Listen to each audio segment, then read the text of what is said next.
The RTI law, a person may request information from a state or a qualifying private institution by writing a letter addressed to the information officer of the institution.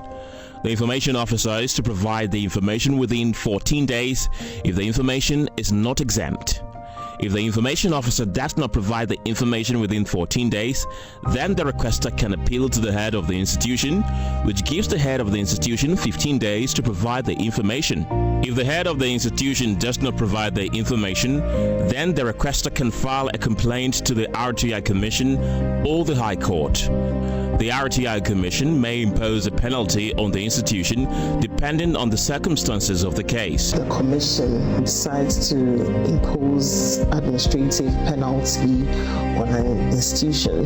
There are certain factors that we consider in doing so. Some of them we consider the responsiveness of the institution involved.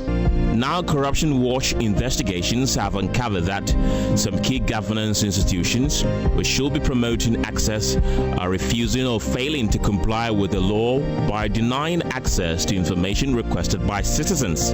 This refusal or failure to provide the requested information has led to the imposition of fines by the RTIC. The records show that as of the 16th of July 2025, the RTIC had imposed penalties of approximately 5.6 million Ghana cedis in 76 determinations involving 64 separate institutions. The executive secretary of the RTIC stresses that the fines imposed do not serve as a substitute for the information that is imposed to be released to an applicant. A fine is never a substitute for information given. Once you are compelled to pay the administrative penalty, it does not automatically erase the fact that you have to provide the information.